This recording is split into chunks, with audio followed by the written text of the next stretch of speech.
Assalamualaikum warahmatullahi wabarakatuh. Hai semua teman-teman sekalian. Mohon maaf kalau video saya kali ini wajah saya mungkin agak kurang bersahabat.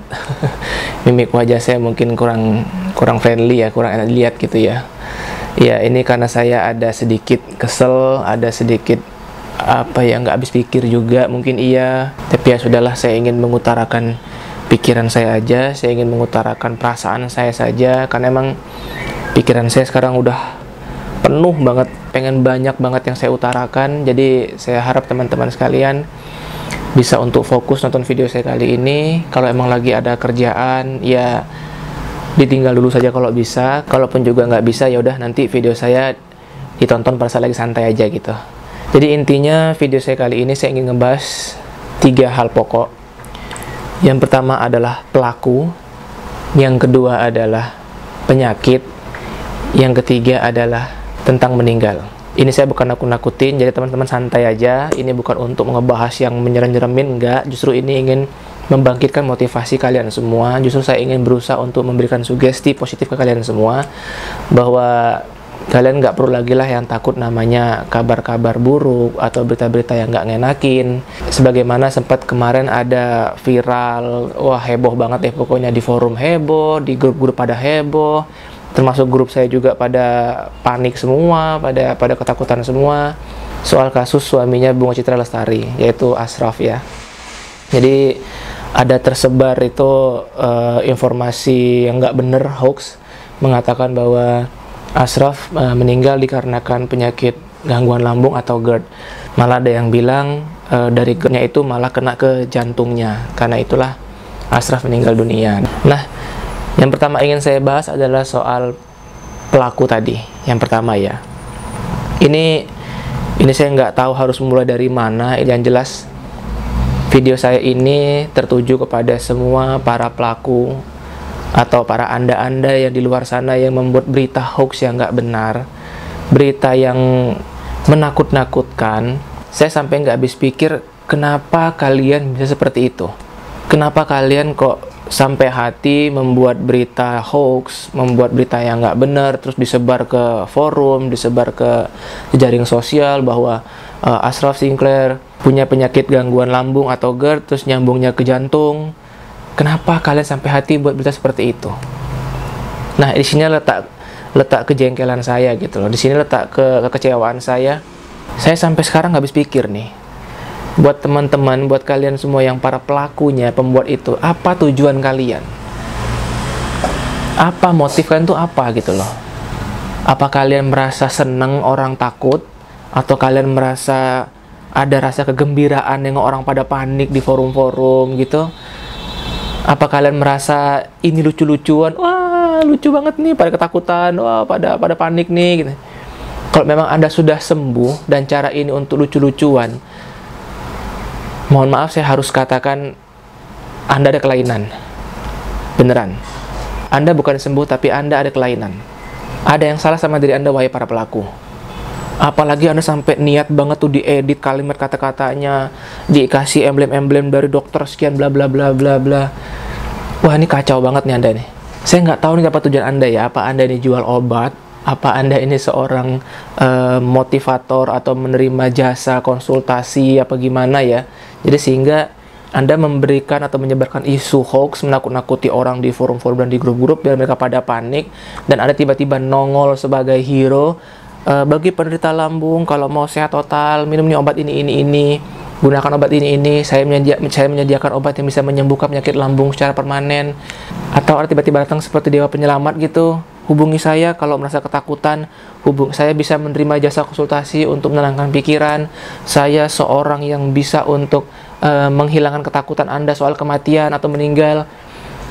Nggak ngerti deh, mungkin ada seperti itu kali ya. Saya sampai nggak habis pikir, kok ada ya orang begitu ya gitu loh. Kok ada ya orang yang membuat berita-berita hoax yang nggak benar disebarin begitu. Tujuannya apa gitu loh, saya nggak ngerti. Mau nakut-nakutin orang, mau lucu-lucuan, kalian mau jual obat atau kalian mau jual jasa konsultasi, ya nggak begini caranya. Ini salah banget, ini ada yang salah sama diri kalian. Kan harus tobat itu. Orang sudah punya penyakit cemas berlebih, sudah punya penyakit yang takut, terus kalian takut-takutin, kalian merasa bahagia, kalian merasa ini lucu. Mohon maaf ya. Jadi buat para pelaku, stop ya. Pakai hati nurani kalian. Saya mohon jangan ada lagi berita seperti ini lagi. Saya mohon jangan ada lagi yang namanya berita-berita hoax seperti ini lagi buat nakut-nakutin. Tobatlah. Oke, itu masalah soal pelaku tadi. Ini sekarang masuk pokok pembahasan yang kedua, yaitu adalah soal penyakit. Jadi teman-teman ya, saya mau ngasih tahu kepada Anda sekalian bahwa memang sakit ini sakit yang ringan. Sakit gangguan lambung ini penyakit yang ringan. Cuman saya harap teman-teman sekalian jangan meringankan penyakit ini. Jangan anggap sepele penyakit ini. Ya oke, kemarin sempat viral tentang Ashraf. Ada yang bilang penyakit lambungnya kena ke jantungnya. Ini saya berani katakan bahwa tidak ada hubungan penyakit lambung GERD ke penyakit jantung. Ya, teman-teman perlu ingat, sekali lagi saya bilang, tidak ada hubungan gangguan lambung itu kepada penyakit jantung. Kenapa sensasinya itu kok berasa kayak penyakit jantung? Ya karena rasa takut tadi, rasa cemas tadi. Itu yang pertama. Yang kedua, memang penyakit lambung ini bisa mempengaruhi saluran pernafasan. Jadi kok agak-agak sesek gitu ya, agak-agak nggak enak dada ini ya gitu ya. Apa gampang capek, gampang ngos-ngosan. Itulah salah satu akibatnya. Tapi bukan penyakit jantung, beda gitu loh. Sebagai contoh begini deh, sebagai contoh kita ketakutan melewati jalan yang berhantu, tiba-tiba penampakan gitu. Nah, otomatis kan kita saking takutnya, saking cemasnya itu kan jantung pasti akan berdegup dengan kencang. Itu sudah manusiawi banget, itu sudah normal banget gitu. Yang namanya manusia takut, yang namanya manusia cemas, itu pasti jantungnya berdegup dengan kencang, deg-degan gitu istilahnya. Jadi bukan penyakit jantung. Jangan mentang-mentang, jantung saya kenapa deg-degan banget nih ya? Wah jantung nih. Ya bukan. Karena ya efek cemas tadi gitu loh. Karena efek takut tadi. Jadi nggak usah khawatir, nggak usah takut. Makanya teman-teman di luar suka mungkin ya ada berobat ke dokter jantung atau ke spesialis jantung, sudah di EKG segala macam, hasilnya normal. Jadi penyakit ini nggak ada hubungannya sama penyakit jantung ya teman-teman ya. Jadi itu kan harus sadari itu harus kalian pahami.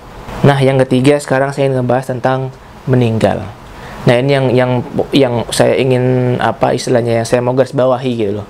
Masih banyak banget teman-teman di luar sana yang komen di saya masih takut banget dengan kabar-kabar yang meninggal, artis-artis yang meninggal. Saya dulu sering banget dengerin kabar yang enggak gitu loh. Ada si ini meninggal karena apa? Nggak tahu tuh, karena katanya ada lambungnya, katanya ada ininya. Saya awal-awal juga, gawat juga nih, kenapa gini ya? Tapi saya mikir, oh ya sudahlah. Mungkin karena emang dianya tidak bisa jaga makan, mungkin dia masih bandel, mungkin dia masih hobi minum alkohol, mungkin dia masih hobi yang merusak kesehatan lambung dia. Ya kita nggak tahu kan bagaimana si almarhum itu meninggalnya gitu karena lambungnya gitu. Jadi saya mikir seperti itu, dan itu efektif banget membuat saya jadi lebih tenang. Sama hal contoh seperti ini ya teman-teman ya, anggaplah kita kayak penyakit flu ya gitu ya, penyakit flu gitu. Mungkin penyakit flu ini penyakit yang biasa, penyakit ringan.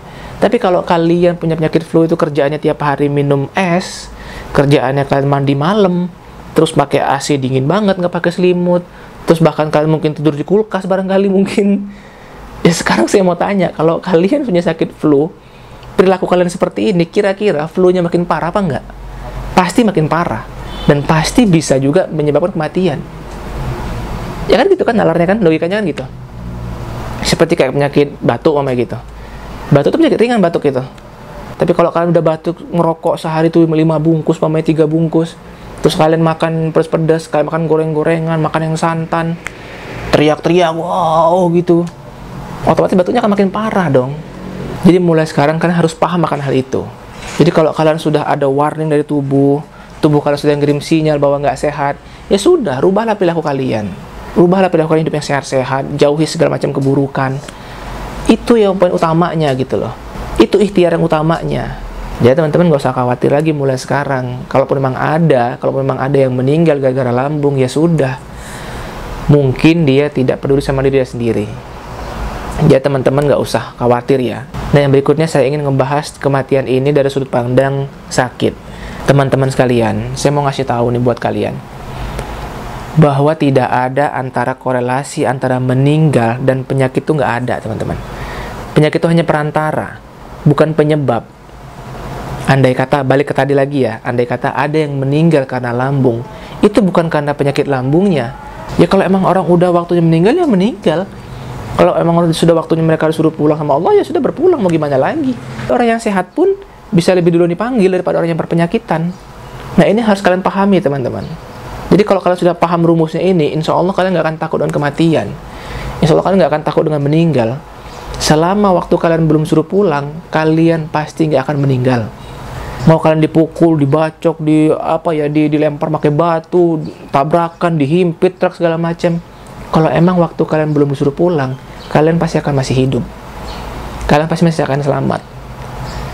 Ya kan? Bener nggak? Gitu aja sekarang pemikirannya kan. Soal meninggal nggak meninggal itu urusan Allah, itu urusan waktu. Kita semua ini bakal meninggal. Terus juga saya. Jangan teman-teman mikir saya mentang-mentang udah sembuh dari lambung, wah Mas Fedi bakal panjang umur. Mas Fedi bakal hidup selamanya abadi. Ya enggak. Suatu saat nanti saya akan juga berpulang. Nah, jadi teman-teman sekarang jangan pernah untuk selalu mengkait-kaitkan meninggal dengan penyakit. Nggak ada hubungannya teman-teman. Nggak ada hubung-hubungnya. Banyak kok orang yang sehat dipanggil duluan dibanding orang yang sakit. Banyak juga orang yang sakit malah panjang umur dibanding orang yang sehat. Itu aja sekarang jawabannya. Ya. Jadi saya harap teman-teman bisa mengerti akan hal itu. Jadi nggak ada lagi rasa takut meskipun mendengar berita yang enggak, meskipun siapa aja lah artis nanti tiba-tiba wah ada kabar hoax lagi, ada kabar berita yang nggak bener lagi. Kalian juga tenang. Oh ya sudah. Emang udah waktunya dia disuruh pulang. Emang sudah waktu dia meninggal. Semoga dia husnul khotimah. Semoga Allah menempatkan dia di surga yang terindah. Ya udah gitu doang kan beres. Jadi kita nggak ngejelimet pikiran kita gitu loh, nggak terlalu jauh menerawang, nggak terlalu jauh berasumsi. Itu yang membuat kita jadi susah untuk sembuh. Jadi paham ya teman-teman sekalian ya, jangan punya pemikiran yang enggak lagi. Jadi insya Allah kalau kalian sudah paham semua itu, kalian nggak ada lagi rasa takut. Kalian sudah ngerti gitu loh, oh iya benar kata Mas Freddy, yang namanya meninggal ya sudah meninggal aja gitu, udah waktunya pulang. Jadi sekarang jangan ada rasa takut lagi. Besok-besok kalau ada lagi berita-berita hoax yang nggak benar lagi, andai kata pun juga beritanya benar, ya sudah kalian nggak perlu takut. Nggak ada hubungannya antara penyakit dengan kematian, dengan meninggal. Yang kalian harus pahami adalah sekarang kalian ikhtiarlah, mulai sekarang berikhtiarlah hidup sehat, berikhtiarlah merubah segala-gala yang buruk dan lebih baik lagi. Itu yang terpenting teman-teman. Insya Allah pasti kalian akan sembuh seperti saya juga. Amin. Ya teman-teman, mungkin di video saya udah kepanjangan, saya cukup sampai sini dulu aja. Terima kasih udah menyaksikan video saya. Silakan video ini disebar ke forum Facebook atau grup yang lain, biar teman-teman yang pada panik, yang pada ketakutan, bisa untuk dengar video saya ini, bisa lebih tenang, bisa ada pencerahan. Semoga video ini bisa bermanfaat bagi kita semua. Jangan lupa di subscribe bagi yang belum, juga like. Silakan kalau ada yang mau tanyakan, silakan isi lagi kolom komentar di bawah. Insya Allah nanti saya akan balas satu persatu. Terima kasih sudah menyaksikan video saya ini. Saya Freddy Ansyah. Assalamualaikum warahmatullahi wabarakatuh.